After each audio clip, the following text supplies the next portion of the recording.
وَيَقُولُ الْإِنسَانُ أَإِذَا مَا مِتُّ لَسَوْفَ أُخْرَجُ حَيًّا. یہ بات کہہ کر اور اس کے بعد پھر خطاب کا رخ انہی مسائل کی طرف کہ جو جن کا تعلق ہوا یوں سمجھیے کہ کفار و مشرکین سے ہے یا منکرین سے ہے. فرمایا کہ انسان کہتا ہے کیا جب میں مر جاؤں گا تو پھر میں نکالا جاؤں گا زندہ. یہ اس پر فرمایا کہ یہ تعجب کرتا ہے ایک انسان ایسا کہہ کر. اولا یذکر الانسان انا خلقناہ من قبل ولم یک شیئا. فرمایا کیا انسان نہیں یاد رکھتا کہ ہم نے اس کو اس سے پہلے اس حالت میں پیدا کیا تھا کہ جب یہ کچھ بھی نہیں تھا.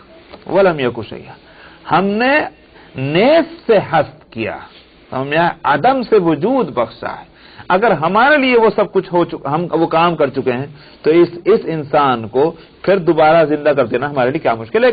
ایک عام بات ہے کامن سینس کی, اور قرآن اس دلیل کو ہر جگہ استعمال کرتا ہے. فَوَرَبِّكَ لَنَحْشُرَنَّهُمْ وَالشَّيَاطِينَ, قسم ہے آپ کے رب کی ہم ضرور ان کو بھی جمع کریں گے اور شیاطین کو بھی. یعنی مطلب یہ ہے کہ یہ ساری حرکتیں کیوں کرتے ہیں لوگ شیطانوں کی کہنے میں, تو ان کو بھی اور شیطانوں کو بھی سب کو جمع کریں گے. ثُمَّ لَنُحْضِرَنَّهُمْ حَوْلَ جَهَنَّمَ جِثِيًّا, پھر ان سب کو ہم لا پکڑیں گے, حاضر کر دیں گے جہنم کے پاس گھٹنے ٹیکے ہوئے. گھٹنا ٹیکنا ایک اصطلاح ہے یا ایک علامت ہے عاجزی اور خاکساری کی. جبکہ آپ کہتے ہیں ارے صاحب اس نے تو وہاں گھٹنے ہی ٹیک دیے, کیا مطلب ہوا؟ مطلب یہ ہوا کہ صاحب وہاں وہ بے بس اور بے دست و پا ہو گیا. تو جسیہ اس کے لیے فرمایا کہ یہ جہنم میں ان کو جہنم کے پاس لا حاضر کریں گے ان کو سب کو, اور جسیہ بے دست و پا گھٹنے ٹیکے ہوئے. ثم لننزعن من كل شيعة ايهم اشد على الرحمن عتيا, پھر کیا ہوگا ہم ان میں سے چھانٹ نکالیں گے ہر گروپ اور پارٹی میں سے اس کو کہ جو زیادہ سخت ہوگا اللہ کے تعلق سے نافرمانی میں. کیا مطلب یہ ہے کہ پہلے تو سارے نافرمانوں کو اکٹھا کر لیں, تو بھی آ تو بھی آ تو بھی آ تو بھی آ, افراد اور پارٹیاں ساری جمع ہو جائیں گی. اس کے بعد جہنم کے پاس لا کر ان کی چھٹائی ہوگی. وہاں چھٹائی ہوگی, جو زیادہ نافرمان ہوں گے ان کو کہا جائے گا تم پہلے آؤ, ان کو پہلے لایا جائے گا. مراد یہی ہے کہ نافرمان اور سخت نافرمانوں میں فرق ہے. اس لیے جو لوگ یہاں اللہ کی نافرمانی میں لیڈ کر رہے ہیں, قوموں کو غلط راستے پر لے کر چل رہے ہیں, یہ مت خوش ہوں, ان کو سمجھنا چاہیے کہ ان کو وہاں بھی لیڈ کرنی ہوگی جہنم میں, اور وہاں زیادہ سزا بھگتنی ہوگی. یہ مراد ہے. ثم لنحن اعلم بالذین هم اولی بها صلیا, فرمایا پھر ہم خوب جانتے ہیں یا جانیں گے کہ کون ہے زیادہ مستحق اس جہنم میں جھونکے جانے کا. تو جو جہنم میں جانے کا زیادہ مستحق ہوگا انہیں کو ہم بھیجیں گے. وَإِن مِّنكُمْ إِلَّا وَارِدُهَا, فرمایا تم میں سے کوئی نہ ہوگا جو جہنم میں نہ جائے. یہاں سے علماء یہ کہتے ہیں کہ چاہے نیک ہو چاہے بد ہو, جہنم میں سب کو جانا ہے, اور وہاں اس جہنم میں پہنچ کر جو نیک عمل ہوں گے ان کو تو اللہ تعالیٰ اس میں سے نکال لے جائیں گے, جیسا کہ آگے کی آیت آ رہی ثم ننجی الذین اتقوا, اور جو بد عمل ہوں گے وہ وہیں رہ جائیں گے. تو جہنم میں آنا سب کو ہے. اس کی وجہ یہی ہے کہ تاکہ سبھی دیکھتے چلیں کہ اگر ہم ایسے نہ ہوتے تو یہاں رہتے, اور چونکہ ہم ایسے ہیں لہذا ہم نکل کر جا رہے ہیں. تو اللہ کا شکر کہ ہم اس مصیبت سے نکل گئے. تو نعمت کی قدر اس مصیبت کے بعد ہوگی نا. اگر مصیبت ہی نہ ہو تو نعمت کی کیا قدر. تو اس لیے جہنم میں سب کو آنا ہے. وَإِن مِّنكُمْ إِلَّا وَارِدُهَا كَانَ عَلَى رَبِّكَ حَتْمًا مَقْضِيًّا, یہ آپ کے رب کا پکا وعدہ ہے, فیصلہ کن, سب کو آنا ہے جہنم میں. تو سب جائیں گے. اب رہ گئی بات یہ کہ اگر جہنم کے اندر جانا ہے تب تو یہ ہوگا کہ اگر دنیا میں نعرے ابراہیم جو ہے وہ ان کے لیے گلزار بن گئی, تو اسی طرح سے اللہ کے نیک بندوں پر وہاں کی جہنم کی آگ ان کو نہ چلائے گی اور ان کو نجات دے دے گا اللہ تعالیٰ. اور جو نیک عمل نہ ہوں گے جہنم ان کو خود جو ہے وہ جلا کے بھسم کر دے گی. تو معلوم ہوا کہ دنیا کی طرح نظام نہ ہوگا وہاں آخرت میں. دنیا میں یہ چیزیں بے عقل کہلاتی ہیں. ان کو عقل اور سمجھ نہیں. آگ میں جو چیز بھی ڈالو، اچھی ڈالو بری ڈالو تو جلائے گی. سمجھ میں آیا؟ پانی میں جس چیز کو ڈالو اچھی ہوگی بری وہ تو ڈبوئے گی. تو دنیا میں یہ چیزیں بے عقل ہیں، لیکن آخرت میں یہ چیزیں ان کے اندر احساس ہوگا، شعور ہوگا. اس لیے آگ اچھوں کو نہ جلائے گی، بروں کو جلائے گی. جیسا کہ حدیث سے یہ بھی معلوم ہوتا ہے کہ جہنم کی آگ خود میگنیٹ کا کام بھی کرے گی، یعنی جہنمیوں کو کھینچے گی بھی اپنی طرف. تو جنتی اس کی طرف نہ کھینچ سکیں گے، جہنمی کھینچ کر آئیں گے اس کی طرف. تو آگ میں یہ شعور ہوگا. اور جنتی اگر ادھر جائیں گے بھی اللہ کے بھیجے سے تو ان کو جہنم کی آگ نہ جلائے گی، ان کو اس طرح سے رہے گی جیسے حضرت ابراہیم علیہ السلام کے لیے دنیا میں وہ آگ جو ہے وہ گلزار بن گئی. تو وہ آگ کسی کے لیے گلزار ہوگی اور کسی کے لیے بے شک وہ آگ ہوگی اور جلائے گی. تو فرمایا سب کو اس اعتبار سب کو آنا ہے وہاں. وَمِنْكُمْ إِلَّا وَارِدُهَا، اس کے معنی یہی ہوا کہ سب کو وہاں پہنچنا ہے. کیوں نہیں آ رہی؟ اگر انبیاء سب صدیقین شہداء صالحین سب کو اگر جانا ہے تو پھر وہ جو لوگ باقی کافر یا گنہگار ہیں ان میں سب کو جانا ہی پڑے گا. تو پھر فرق کیا ہوا دونوں؟ پل صراط سے سب کو گزرنا ہوگا. یہ صحیح ہے. پل صراط کہاں ہوگی؟ جہنم کے اوپر. تو اسی لیے میں نے کہا کہ سب کو گزرنا ہے. گزرگاہ تو وہی ہے، اس گزرگاہ سے گزر کر کے جائیں گے. اب جانے کی صورتیں مختلف ہوں گی، حدیث میں اس کی تفصیل آئی. اور پل صراط جو جہنم کے اوپر ہے اس سے سب کو گزرنا ہے. کچھ تو چلے جائیں گے اس طرح سے جیسے ہوا گزر جاتی ہے، کچھ گزریں گے اس طرح سے جس طرح سے گھوڑا دوڑ جاتا ہے، کچھ چلے جائیں گے اس طرح جیسے آدمی دوڑتے جاتا ہے، کچھ ہوں گے جو گرتے پڑتے جائیں گے اور زخمی اور کٹتے پھٹتے چلے جائیں گے، اور کچھ ہوں گے جن سے ایک قدم نہ چلا جائے گا وہیں گریں گے. تو ہر ایک کو گزرنا ہے. اس سے گزرگاہ اللہ نے ایک رکھی ہے.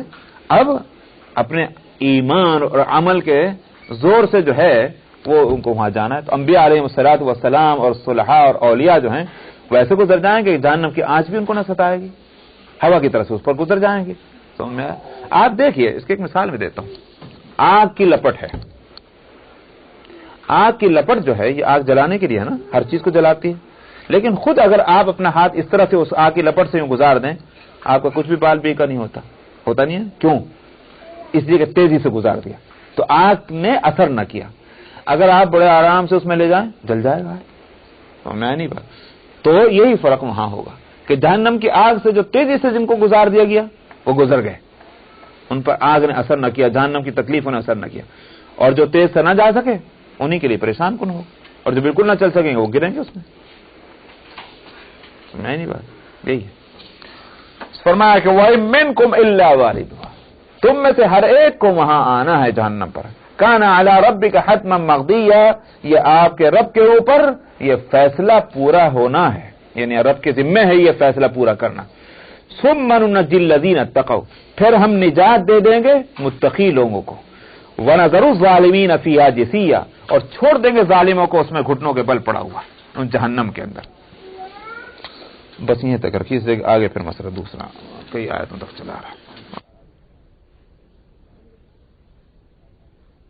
70-3-73.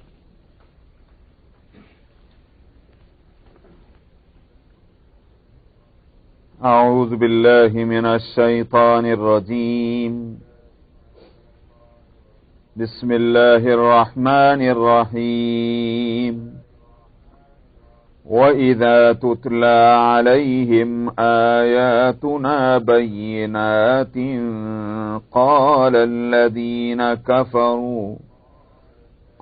الَّذِينَ كَفَرُوا لِلَّذِينَ آمَنُوا أَيُّ الْفَرِيقَيْنِ خَيْرٌ مَقَامًا وَأَحْسَنُ نَدِيًّا.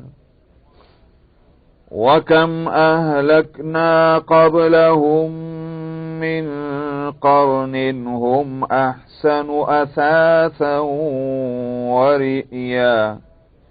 قُلْ مَنْ كَانَ فِي الضَّلَالَةِ فَلْيَمْدُدْ لَهُ الرَّحْمَنُ مَدًّا حَتَّى إذا رأوا ما يوعدون إما العذاب وإما الساعة فسيعلمون من هو شر مكانا وأضعف جندا ويزيد الله الذين اهتدوا هدى والباقيات الصالحات خير عند ربك ثوابا وخير مردا أفرأيت الذي كفر بآياتنا وقال لأوتين مالا وولدا أطلع الغيب أم اتخذ عند الرحمن عهدا كلا سنكتب ما يقول ونمد له من العذاب مدا ونرثه ما يقول ويأتينا فردا واتخذوا من دون الله آلهة ليكونوا لهم عزا كلا سيكفرون بعبادتهم ويكونون عليهم ضدا ألم تر أنا أرسلنا الشياطين على الكافرين تؤزهم أزا فلا تعجل عليهم إنما نعد لهم عدا يوم نحشر المتقين إلى الرحمن وفدا ونسوق المجرمين إلى جهنم وردا لا يملكون الشفاعة إلا من اتخذ عند الرحمن عهدا وقالوا اتخذ الرحمن ولدا لقد جئتم شيئا إدا تكاد السماوات يتفطرن منه وتنشق الأرض وتخر الجبال هدا أن دعوا للرحمن ولدا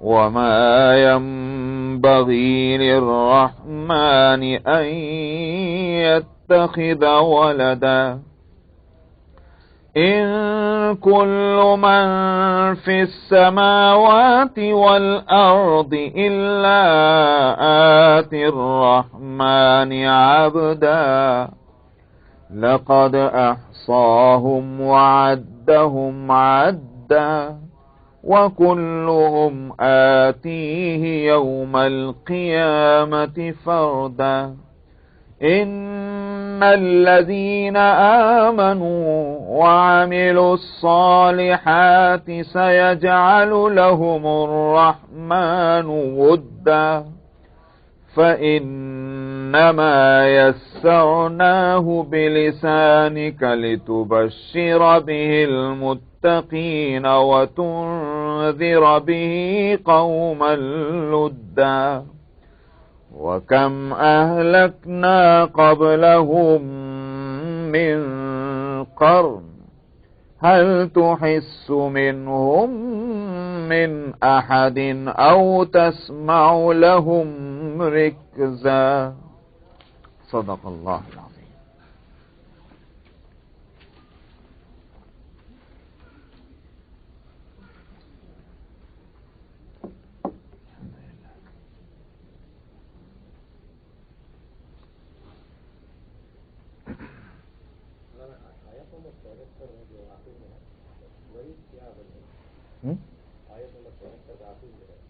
ورئیہ جی